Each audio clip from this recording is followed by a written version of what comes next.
দর্শক আসসালামু আলাইকুম, দেখছেন স্বদেশ টিভি এবং একই সাথে দেখছেন স্বদেশ নিউজ 24.com। আর সাথে আছে আমি আরজে সাইমুর এবং এই মুহূর্তে আমার অবস্থান নারী উদ্যোক্তা আফসানা মীর সিথি নতুন একটি উদ্যোগ এসকে মেকওভার স্টুডিও অ্যান্ড পার্লারে। আর এই উদ্বোধনী অনুষ্ঠানে আমার সাথে রয়েছে আরো অনেক ব্র্যান্ড প্রমোটার ইনফ্লুয়েন্সার। ঠিক এই মুহূর্তে আমার পাশে যার অবস্থান তিনি হচ্ছেন তাজিনা ইসলাম লিডা, তিনি একজন ব্র্যান্ড প্রমোটার এবং ইনফ্লুয়েন্সার। ওয়েলকাম, কেমন আছেন? আলহামদুলিল্লাহ ভালো, আপনি ভালো আছেন? হ্যাঁ আলহামদুলিল্লাহ, আমিও ভালো আছি। তো নারী উদ্যোক্তা হিসেবে এখানে আমরা দেখছি আজকে আফসানা মীর সিথি সফলভাবে এগিয়ে চলছে, তার অনলাইন বিজনেসের পর একটি নতুন উদ্যোগ নিয়েছে। সো আপনার কাছে কেমন লাগছে? আমার কাছে অনেক ভালো লাগতেছে এবং আমার মনে হয় যেভাবে ওর অন্যান্য ব্যবসা ভালোভাবে চলছে, স্যালনটাও খুব ভালোভাবে চলবে ইনশাআল্লাহ। ওকে, আফসানা মীর সিথি তো দীর্ঘদিন ধরে চলে, তার পথ চলাটা আপনি কিভাবে দেখেছিলেন যে একজন নারী যে পারে সেটা যদি বলতেন? আমার ওর সাথে পরিচয় প্রায় 10-11 বছরের মতন হয়ে গিয়েছে। আমি বিভিন্নভাবে ওর সাথে কাজ করেছি এবং কি ওর ব্র্যান্ডকেও আমি অনেক সময় প্রমোট করেছি। আবার আমার গ্রুপ আছে স্প্যারো, সেখানেও ওর সাথেই আসলে ওর সাথে আমার পরিচয় হয়। তো আমি ওকে দেখেছি অনেক ছোট থেকে পরিশ্রম করে আস্তে আস্তে আস্তে আস্তে এই পর্যন্ত এসেছে, যে ও সব পজিটিভ কাজ করে, কোনোভাবে নেগেটিভ ভাবে ভাইরাল না, আর যত রকম ভাবে মানুষকে হেল্প করা যায় সবভাবেই করে যাচ্ছে এবং নারীদের জন্য এটা অনেক বড় একটা উদাহরণ।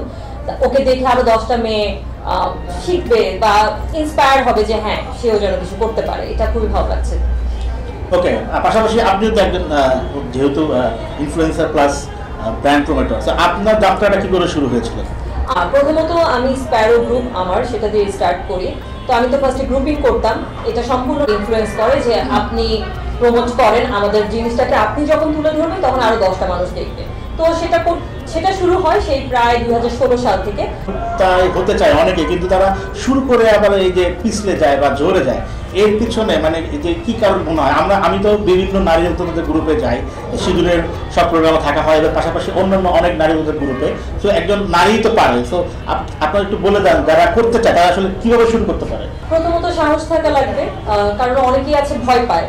তো ভয় তো পেলে হবে পারে, কিন্তু আসলে মেয়ের পাশাপাশি মেয়ের পরিবারকেও এখন সাপোর্ট করতে হবে।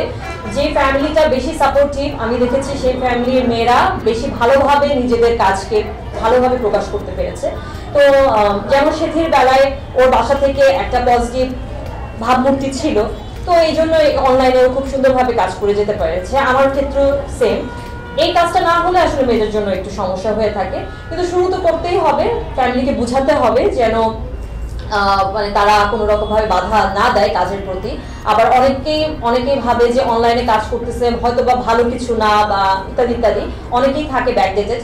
তো তাদের জন্য আমি বলবো যে আসলে তাদেরকে বোঝানোর পাশাপাশি অন্য যে আমাদের যেমন আজকে সিঁদুরের মানে পথ যাত্রা শুরু হলো, তো আমাদের এখানে যদি তার ফ্যামিলিকে নিয়ে আসে, দেখায় পরিবেশটা যদি দেখে, এবং এরকম প্রত্যেকে যারা সফল তাদের কাছে যদি নিয়ে যায় দেখে পাশাপাশি, তখন গিয়ে দেখা যাচ্ছে সে আরো ভালোভাবে তার ফ্যামিলিও বুঝতে পারবে যে না আসলেই মেয়েরা সুন্দরভাবে কাজ করে একটার পর একটা বিজনেস বড় করতে পারে। সাহস থাকা লাগবে অবশ্যই, আর ফ্যামিলির সাপোর্ট, এতটুকুই আমার মনে হয়।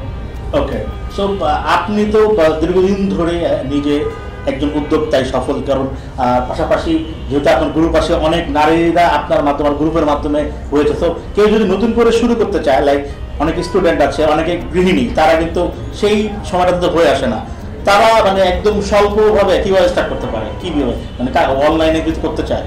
আচ্ছা, অনলাইনে শুরু করার জন্য প্রথমত আমি ব্যবসায়ী না, তো আমি ওইভাবে করে ব্যবসায়ীদেরকে তো বলতে পারবো না, কারণ আমি যদি নিজের থেকে প্র্যাকটিক্যালি ব্যবসা করতাম তাহলে আমি ব্যাপারে আরো ভালোভাবে বলতে পারতাম। প্রমোশন তো করতে হবে, প্রমোশন করি ব্যবসায়ীদের, তো সেই ক্ষেত্রে বলবো প্রমোশন করতে প্রমোটারের কাছে চলে আসতে হবে ব্যবসা দিয়ে। এটা আসলেই ফার্স্ট কাজ, এটা করতেই হয়, কারণ আমাদেরকে 10 জন মানুষ চিনে, তো আমাদের কাছে আসার পরে 10 জনের থেকে 2 জন আপনাকে চিনতে পারলো, এটাতে আপনার ফেস ভ্যালুটা তৈরি হচ্ছে, পাশাপাশি আপনার জিনিসটা প্রমোটও হচ্ছে। আর যাত্রা আসলে শুরু করার জন্য সাহস তো সবসময় আমি বলবো দরকার, কিছুটা পুঁজিরও প্রয়োজন হয়। দেখা যাচ্ছে অনেকেই ভাবে যে অনেক ইনভেস্টমেন্ট দরকার বিজনেসের জন্য, বাট অনলাইনে বিজনেসের জন্য খুব বেশি ইনভেস্টমেন্ট দরকার হয় না। অনেক ব্যবসায়ী অনেক জায়গায়, যেমন সিঁদুরের কথাই যদি বলি, তারা কিন্তু হোলসেল দেয়, তাদের কাছ থেকে কিন্তু অল্প করে নিয়ে সে যাত্রা শুরু করে দিতে পারে। এখন সে কিরকম বিজনেস করতে চাচ্ছে, সে কোন দিকে আগ্রহী, সবকিছু তার উপর নির্ভর করে। যদি সে মেকওভার নিয়ে আগ্রহী হয় তাহলে তাকে মেকআপটা ভালোভাবে শিখতে হবে। যদি সে রান্নায় আগ্রহী হয় তাহলে তাকে রান্নার দক্ষতা লাভ করতে হবে। সে যদি কাপড়ের বিজনেস বা অন্যান্য বিজনেস করতে চায় তাহলে তাকে সেভাবে আগাতে হবে। এখন মানে প্রথমে কাজ যেটা সেটা হচ্ছে নিজের মধ্যে আসলে কনফিডেন্সটা আনা। যদি তার কনফিডেন্স আসে যে হ্যাঁ সে করতে পারবে, তাহলে তাকে শুরু করা উচিত। ওকে, আজকে তো আমরা আফসানা মীর সিথির নতুন একটা পথযাত্রায় সঙ্গী হিসেবে শুভেচ্ছা জানাতে, তো তার জন্য শুভেচ্ছা। হ্যাঁ, আমি তো আসলে মানে অনেক হ্যাপি, কারণ ওর অনেক প্রথম থেকেই আমি ওর পথ চলা দেখে আসতেছি। তো সিথির প্রথম থেকে আমি আছি, মোটামুটি আমরা দুজন সমবয়সী। তো আমি ওর সব কাজই দেখছি এবং খুবই ভালো কাজ করতেছে, একটার পর একটা সফল কাজ দিচ্ছে, অনেক মেয়েকে ইন্সপায়ার করছে। তো ওর সিঁদুর বিজনেসটা যেমন অনেক অনেক দূর পথ চলেছে এবং অনেক মানুষকে, অনেক কাস্টমার ওর। তো একই রকম ভাবে আমি আশা করি যে এসকে মেকওভার অ্যান্ড সেলুনটাও অনেক পপুলার হবে বিভিন্ন জায়গার মানুষ। এটা তো এখন আমরা মিরপুরে আছি, মিরপুর না, পাশাপাশি ঢাকার আশেপাশের মানুষজন যারা আছে ভালো সার্ভিসের জন্য এখানে চলে আসবে, তাদের সার্ভিস ইনশাল্লাহ অনেক ভালো হবে। তো এটাই আমার মানে বলা, যে তারা সার্ভিস অবশ্যই ওদের গ্রেড কখনোই ডাউন করবে না, সার্ভিস সবসময় আপডেটেড দিবে। অনেক অনেক ধন্যবাদ। থ্যাংক ইউ ভাইয়া, আপনাকে অনেক ধন্যবাদ।